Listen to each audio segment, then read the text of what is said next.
Grabe naman yan, tol. Sobrang init dito sa Pilipinas, tol. Ano pala to? Ano yan, ginagawa mo dyan? May inito ng ko to, ng init, ang init sir. Ayan o, ang daming electric fan o. Buksan mo yung tol o.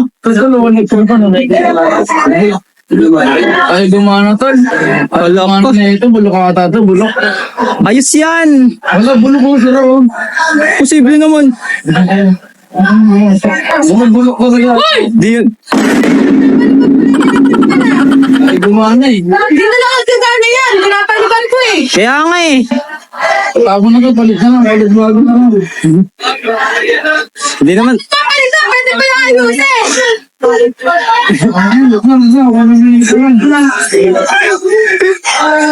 Pwede pa ayusin yan. Baka tingnan niyo yung saksakan.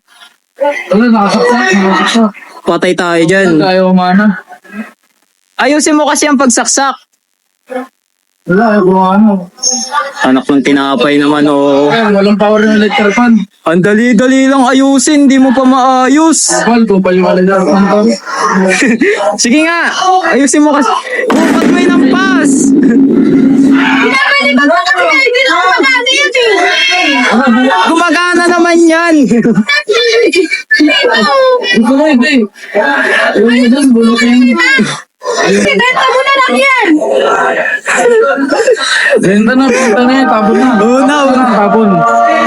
Napon mo na kung kaya ka na yan. Madami pa namang electric dito. Lilipat na lang ang ibang mundo. Ano nilipat na ibang bundo? Pwede ka ayusin yan. Gusto mo punta tayo sa electrical para paayos yan. Huwag na, lilipat na lang ako ng ibang planeta. Ayoko sa mga kupal. Ayaw sa ako. Sa kupal. Sa bagay, tingnan ko nga kung ayos.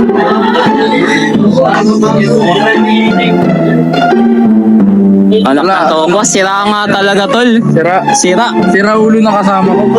Sira na talaga. Sira. Sira ulo. Ano gagawin natin ngayon? Eh, sira na yung electric fan. Binalibag mo. Kabalibag na lang kita. Baka ikaw gusto ko balibagin pa. Wag, masakit yung tol. Masakit. Masakit. Masakit pala kasi susubukan mo sa akin. Huwag naman kayo mag-away ng ganyan tol. Parang electric fan lang yan eh. Oh, kaaway pa kayo.